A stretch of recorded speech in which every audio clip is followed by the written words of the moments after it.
दोस्तों, हमारे देश के त्योहारों की परंपरा बहुत ही खूबसूरत है। हर चीज़ का उत्सव हम मनाते हैं। सारे अगर त्योहारों को हम देखते हैं तो कोई त्योहार पर धन का उत्सव है, तो कहीं पर साधनों का है। जैसे दशहरे पर अगर हम देखते हैं तो अलग-अलग साधनों की पूजा होती है। कहीं पर प्रकृति का उत्सव है और रिश्तों का उत्सव भी हमारे त्योहारों में शामिल है। ऐसे ही रक्षाबंधन बहुत ही खूबसूरत पवित्र रिश्ते का उत्सव है, बहन और भाई के बीच का। तो आज हम रक्षाबंधन के आध्यात्मिक रहस्य को जानते हैं। आइए, आप सबका स्वागत है। डॉक्टर सचिन, आपका भी स्वागत है। नमस्ते। ओम शांति। रक्षाबंधन की आपको ढेर सारी शुभकामनाएं। हमारी तरफ से भी, हमारे पूरे टीम की तरफ से, हमारे सभी दर्शक भाई बहनों को रक्षाबंधन की बहुत बहुत मुबारक हो, मुबारक हो, मुबारक हो। रक्षाबंधन का त्योहार एक बहुत महत्वपूर्ण त्योहारों में से एक आता है। इसके आध्यात्मिक रहस्य को आप बताएंगे कि क्या ये रियल में बहन और भाई के बीच का ही है कि इसके पीछे और भी कुछ रहस्य है? पहले तो मैं उस शब्द के ऊपर आता हूँ कि सभी त्योहार है, लेकिन किसी भी त्योहार में बंधन शब्द नहीं है।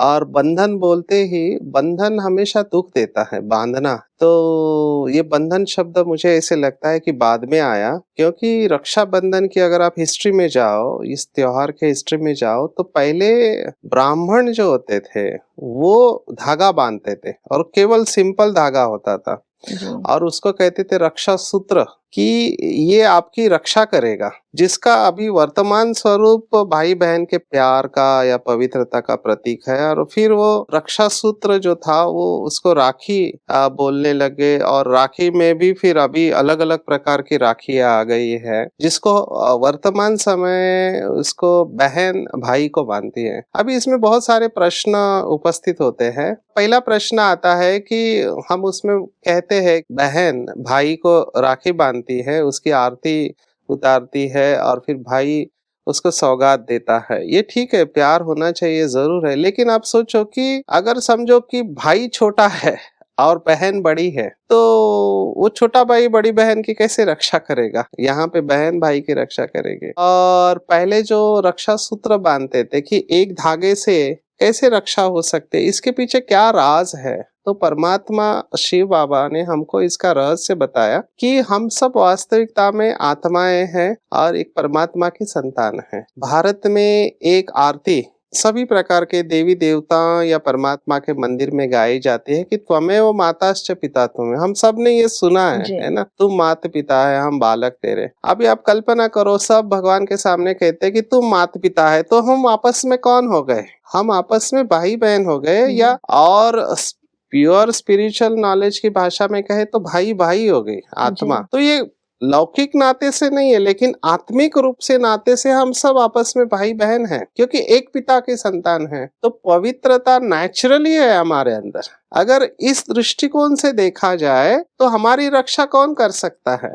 तो दो बातें मुझे यहाँ पे दिखाई देती है। एक कि ये जो रक्षाबंधन में जो सूत्र बांधते हैं, जो पवित्रता का प्रतीक है, ये वास्तविकता में वर्तमान संगम युग पर ज्ञान के सागर पतित पावन परमात्मा ने हमको जो ईश्वरीय ज्ञान दिया है, जो हमारी माया से रक्षा करता है या अपवित्रता से रक्षा करता है, या हमारे सामने जब परिस्थितियां आती है, पेपर्स आते हैं, उससे हमारी रक्षा करने वाला ये ज्ञान सूत्र ही सच्चा रक्षाबंधन है।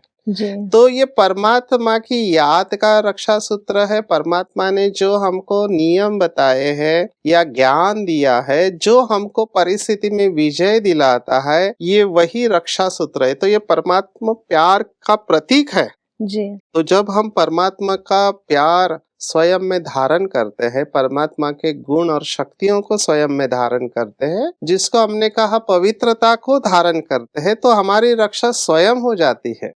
और यही रक्षा बंधन है या रक्षा सूत्र है। नहीं, पर जैसे पहले आपने कहा कि ब्राह्मण एक सिंपल धागा बांधते थे और धीरे धीरे फिर ये कन्वर्ट होते होते ये परंपरा बनी कि बहन भाई को बांधती है। लेकिन ये क्यों चेंज आया? क्या रीजन है इसके पीछे? क्योंकि सिर्फ एक ही रिश्ता वो पवित्र है और उस रिश्ते को बचाने के लिए ये आया? क्योंकि रक्षाबंधन हम कहते हैं तो रक्षा तो कोई भी कर सकता है, पिता कर सकता है, हस्बैंड कर सकता है, और एक्चुअली उन्हीं का रोल होता है।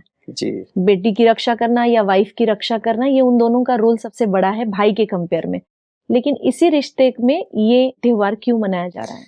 वैसे तो देखा जाए भारत में जितने भी त्योहार हैं, मैंने देखा महाराष्ट्र में दिवाली के वक्त पत्नी भी पति की है ना आरती उतारती अच्छा। है ना। तो हर एक रिश्ते की अपनी सुंदरता है, हर एक रिश्ते का अपना महत्व है और हर एक रिश्ते में पवित्रता है अगर आप जी। देखा जाए तो। और सबसे उसमें पवित्र जो बताया जाता है नाता, वो है भाई बहन का नाता। और कहीं ना कहीं जैसे हम नीचे उतरते आए या जन्म पुनर्जन्म के चक्कर में आए, तो परमात्मा ने हमको ये बताया कि आत्मा की शक्ति जब कम होती है और आत्मा बॉडी कॉन्शियसनेस में आती है या स्वयं को शरीर समझने लगती है, तो शरीर समझने के वजह से तत्व भी वर्तमान समय तमो प्रधान है, आत्मा भी तमो प्रधान है, तो हमारी निगेटिविटी जागृत होती है। जी। हमारी दृष्टि वृत्ति में जो पवित्रता थी वो कम होने लगती है, तो फिर इस रिश्ते में भी निगेटिविटी आने लगे। तो उसके वजह से बहुत सारे विकार जागृत होने लगे, जिसमें काम विकार प्रधान है। आज मेडिकल साइंस भी हमको ये बताता है कि सेम रिश्ते में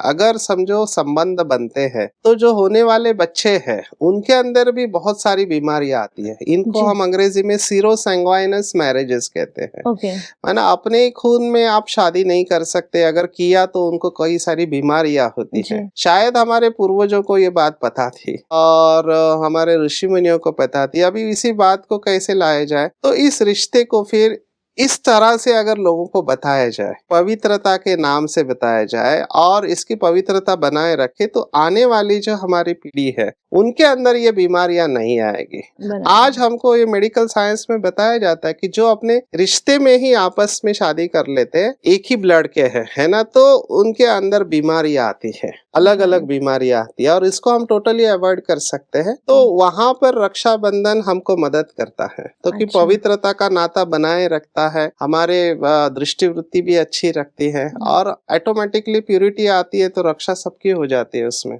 ठीक है, आपने जो भी बात की मेडिकल पॉइंट ऑफ व्यू से कि सेम ब्लड लाइन में अगर हम मैरिजेस करते हैं तो आगे वाली जनरेशन में बीमारियां आ सकती हैं, ये बहुत ही साइंटिफिक रीजन है इसके पीछे। लेकिन अगर हम दूसरे पर्सपेक्टिव से भी इसको देखें कि जिस तरह के अत्याचार होते जा रहे स्त्रियों पर, उस हिसाब से भी क्या रक्षाबंधन का त्योहार आज के समय में और ज्यादा इम्पोर्टेंस रखता है क्या?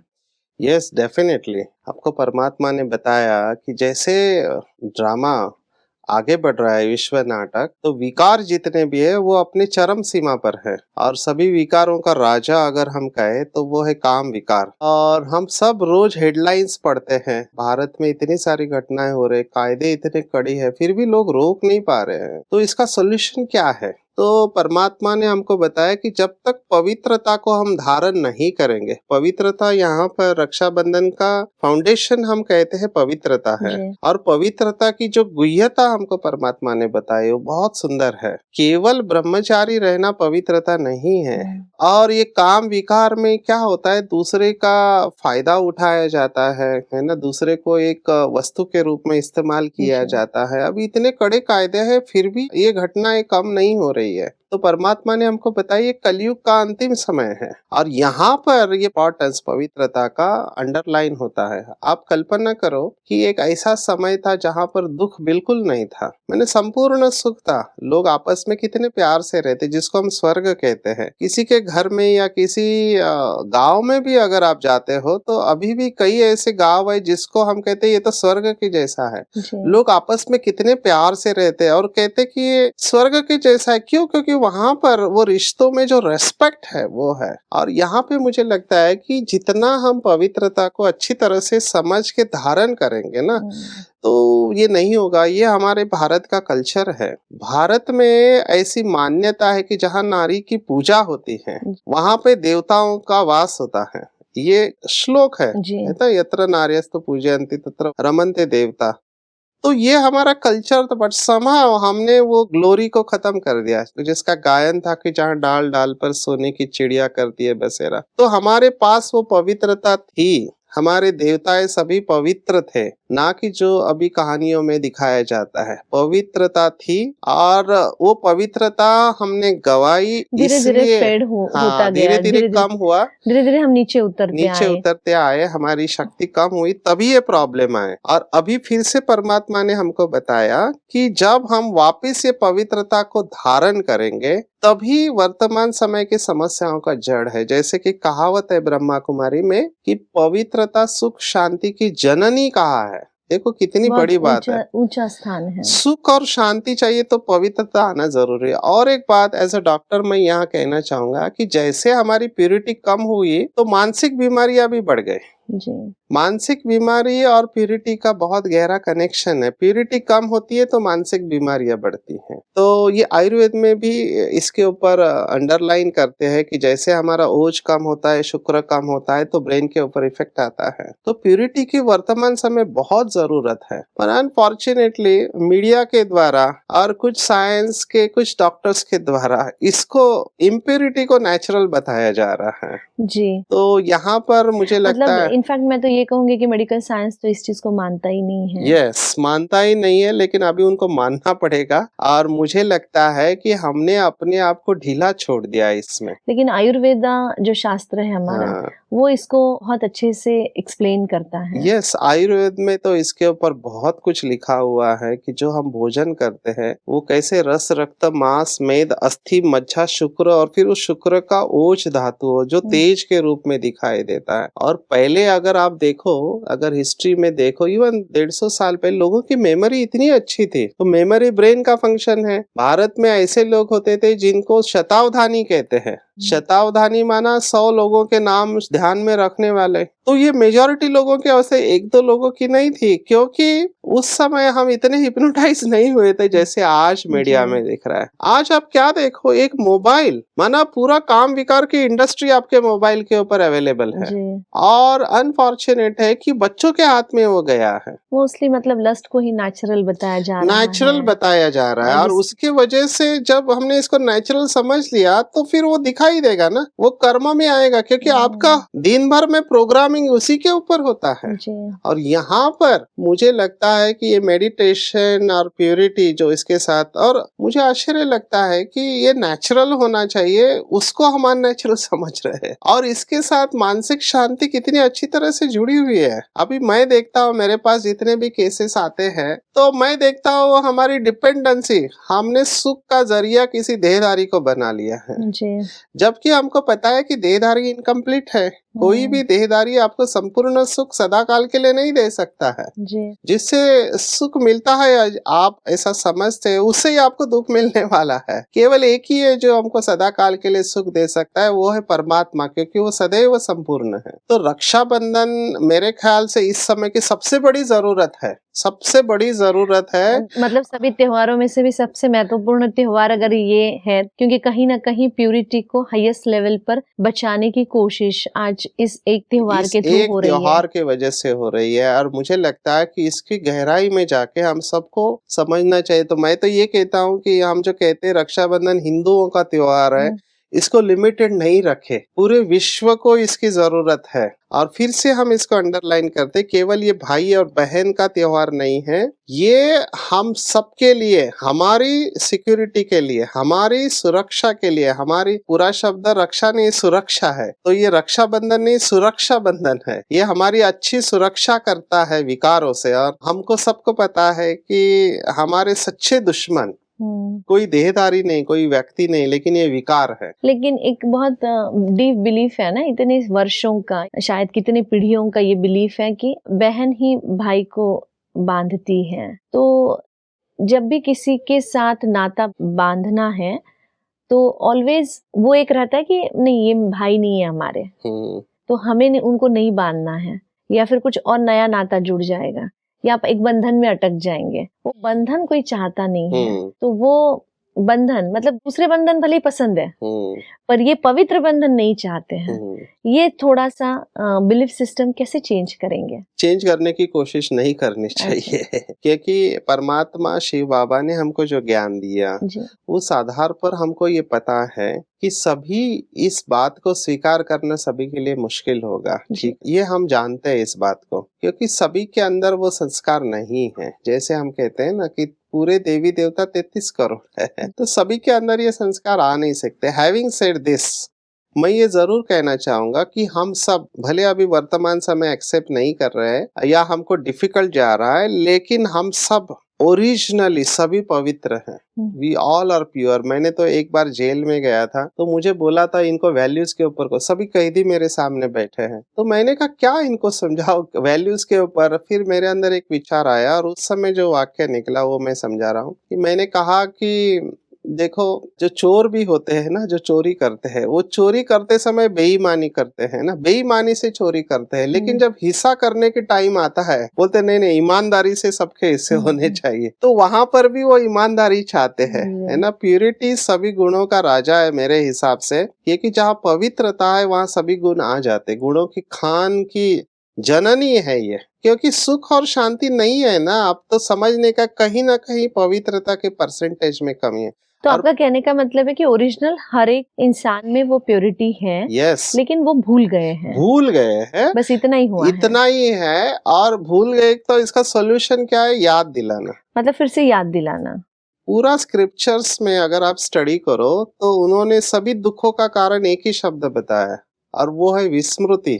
अच्छा, हाँ, सभी दुखों का जड़ में विस्मृति है और सभी दुखों को दूर करने की दवा है स्मृति। पर कौन सी स्मृति? श्रेष्ठ स्मृति जो परमात्मा ने हमको बताया। मेरे लेक्चर में मैं हमेशा ये कहता हूँ कि हैप्पीनेस इज नेवर लॉस्ट, कभी कहीं गया नहीं, इट्स ओनली फॉरगॉटन। हमारे अंदर हमको जो भी चाहिए वो सब हमारे अंदर है, सिर्फ उसको याद दिलाना पड़ता है। जैसे कि हमने शास्त्रों में इसके ऊपर बहुत सारी कहानियां सुनी है। हमने देखा है कि हनुमान है ना, महावीर, उसके अंदर बहुत शक्ति है, लेकिन उसको याद दिलाना पड़ता है। तो उसका पासवर्ड है जय श्री राम। तो हनुमान की फाइल एक्टिवेट करने का आजकल ये टॉपिक बहुत जगह पर लिया जाता है, पासवर्ड ऑफ हैप्पीनेस। तो वो पासवर्ड देते हैं, तो हनुमान का पासवर्ड है जय श्री राम, माना परमात्मा का नाम लो, है ना, तो आपकी एक फाइल एक्टिवेट हो जाए। जैसे ब्रह्मा कुमारी में भी हमारा पासवर्ड है मेरा बाबा। आप देखो ये बहुत कॉमन है। हम अंग्रेजी में जब कोई बात आती है, कोई घटना घटते, तो हमारे मुख से क्या निकलता है? नेचुरली एक शब्द निकलता है, ओ माय गॉड। वहां पर भी हम एक्सेप्ट करते कि माय गॉड, माय गॉड मेरा भगवान है। अब मेरा भगवान को ब्रह्मा कुमारी में मेरा बाबा, क्योंकि उसके साथ रिलेशन हमने बनाया ना, तो वो पिता है। तो ये माय गॉड क्यों कहते हैं? या भारत में भी आपने देखा होगा कई लोग अपने बच्चों के नाम देवी देवताओं के ऊपर कहते हैं। तो उस बहाने यही है कि आपकी पॉजिटिव फाइल कॉन्स्टेंटली एक्टिवेट हो। लक्ष्मी, शिव, नारायण, कृष्ण या जो भी योगेश्वर, जो भी नाम रखते हैं, इसके पीछे राज क्या था कि आपके अंदर की डिवाइन फाइल, दिव्य स्मृतियां जागृत हो हर समय।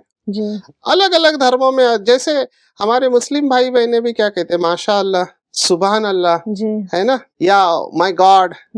ये सब के पीछे पर्पस क्या है कि हमारी डिवाइन फाइल जो है, हमारी दिव्य स्मृतियां जागृत हो। इसलिए मैं, और सबसे डिविनिटी का सोर्स क्या है? परमात्मा ही सोर्स है ना। भले आप उसको नाम अलग अलग देते हो, अल्लाह कहता है, कोई गॉड कहता है, कोई ईश्वर कहता है, पर वो है एक ही ना। यहाँ पे हम ये कहते हैं कि आप गुलाब को गुलाब को हो, रोज को लो, फ्लावर को खुश हो, खुशबू से मतलब है ना।